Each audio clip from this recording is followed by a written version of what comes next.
झोपडपट्टी धारकांना 500 चौरस फुटांपर्यंत मोफत घर देण्याचा शासनाचा निर्णय जाहीर होताच सर्वसामान्यांमध्ये दिलासा निर्माण झाला होता. मात्र या निर्णयाच्या दुसऱ्याच दिवशी MIDC कडून क्लस्टर डेव्हलपमेंटसाठी काढण्यात आलेल्या टेंडरमुळे संपूर्ण चित्रच पालटले. यामुळे शहरातील झोपडपट्टी भागात संभ्रम, भीती आणि अस्वस्थतेचे वातावरण निर्माण झाले असून या सर्व घडामोडींवर नगरसेवक सुधाकर सोनवणे यांनी तीव्र आक्षेप घेत आक्रमक भूमिका घेतलीय. शासन एका हाताने घर देण्याचे आश्वासन देते आणि दुसऱ्या हाताने लोकांना बाहेर काढण्याची तयारी करते. ही सरळ सरळ जनतेची फसवणूक आहे, अशा शब्दात सोनवणे यांनी संताप व्यक्त केला.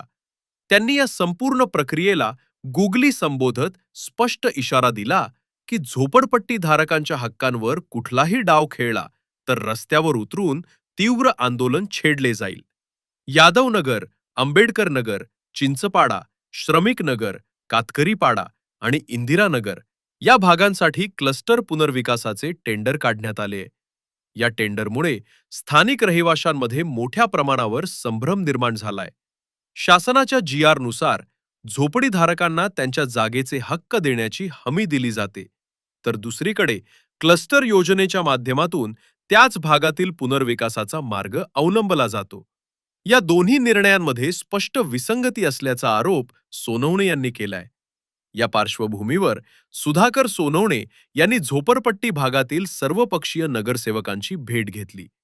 या भेटीत त्यांनी स्पष्ट शब्दात सांगितले की हा विषय राजकारणाचा नसून जनतेच्या अस्तित्वाचा आहे.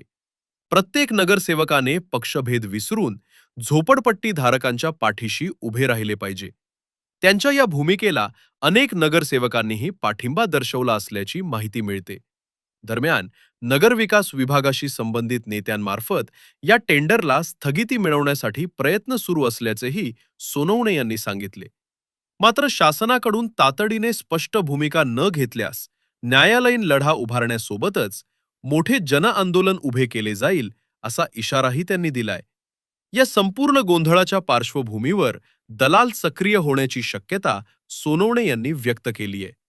लोकांच्या मनात भीती निर्माण करून त्यांची घरे कवडी मोलात खरेदी करण्याचा प्रकार सुरू होऊ शकतो. त्यामुळे कोणत्याही अफवांना बळी पडू नका आणि आपली घरे विकू नका, असे ठाम आवाहन त्यांनी नागरिकांना केले. झोपडपट्टी धारकांच्या हक्कासाठी आक्रमक भूमिका घेतलेल्या सुधाकर सोनवणे यांच्या या इशाऱ्यामुळे नवी मुंबईतील राजकीय आणि प्रशासकीय वर्तुळात खळबळ उडालीय. आता शासन यावर काय भूमिका घेते आणि क्लस्टर योजनेबाबत कोणता निर्णय घेतला जातो, याकडे सर्वांचे लक्ष लागले. तारीख सुद्धा जाहीर केलेली का सांगा? नाही, कसं आहे की हा 100% ही जी गुगली टाकलेली आहे शासनाने ती आम्हाला समजणार नाही असं वाटलं, परंतु असं नाही आहे. 25 तारखेला काढलेला जो GR आहे त्या GR मध्ये स्पष्ट असं म्हटलेलं आहे की अतिक्रमण केलेल्या झोपडीधारकांना 500 चौरस फुटापर्यंतच्या घराच्या खालच्या जमिनी फुकट दिल्या जातील आणि 500च्या वरची 1,500 पर्यंतची जे 1000 स्क्वेअर फूट आहे त्याच्यावर बाजारभावाच्या 10% घेऊन तुमचं ती जागा रेग्युलाइज केली जाईल.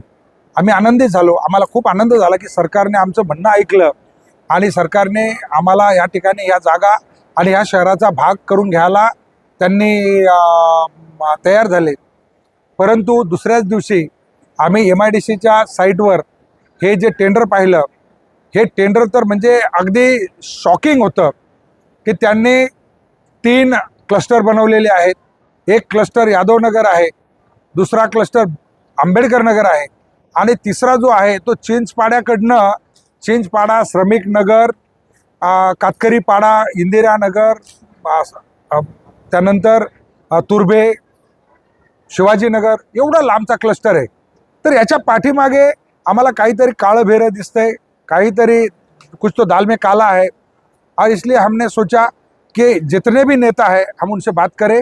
सबसे पहले तो झोपड़पट्टी में रहने वाले जितने भी नगर सेवक है हमने उनसे बात किया.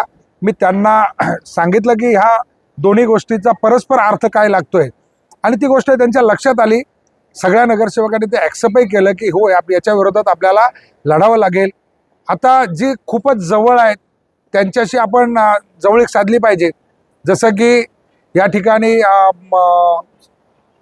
नगरविकास खातं आहे, त्यांच्याशी जवळीक असलेले विजयजी चौगुले आहेत. त्यांनी त्या ठिकाणी उपमुख्यमंत्री यांच्यामार्फत हे MIDCने काढलेलं जे टेंडर आहे त्याला स्थगिती मिळेल असं ते म्हणतायत.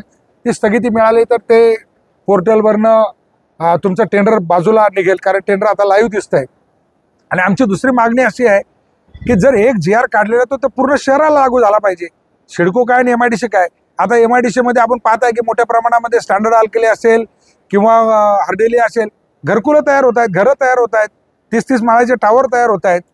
मग आपण निवासासाठी राखीव असलेल्या ठिकाणीच हे लागू करायचं, तर आपण त्याच्यामध्ये औद्योगिक क्षेत्राचा उल्लेख करावा. एक ओळ ॲड केली तर या ठिकाणी हे टेंडर ऑटोमॅटिक खालसा होत आहे.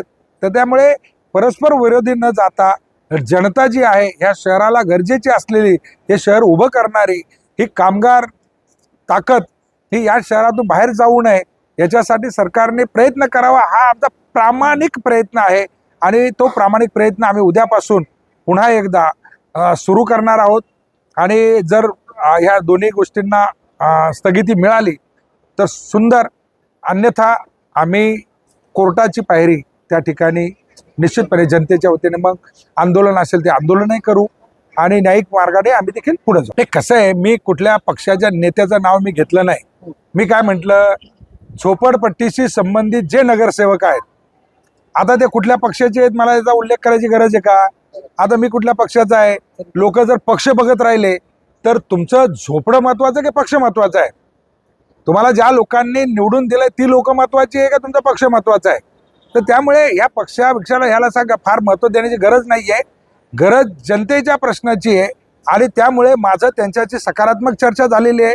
मी त्यांना समजावून सांगण्यामध्ये यशस्वी झालेलो आहे. मला त्यांनी समजून घेतलेलं आहे आणि त्यांचा रिव्हर्स कॉल येऊन त्यांनी मला सांगितलं आहे की होय तुम्ही सांगताय ते बरोबर आहे आणि आम्ही प्रयत्न करतोय.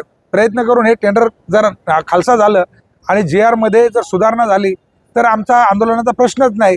अन्यथा खूप मोठं आंदोलन या ठिकाणी आम्हाला करावं लागेल, कारण आता आम्ही अंतिम टप्प्यामध्ये जिथं आमची ओळखच पुसली जाणार आहे तिथं आम्ही माघार घेणार. नागरिकांना मी माझ्या भाषणातनं आवाहन केलेलं आहे, आज याच्यानंतर सगळं राजकारण बंद, शेजाऱ्यांची पाजाऱ्यांची असलेले मतभेद बंद.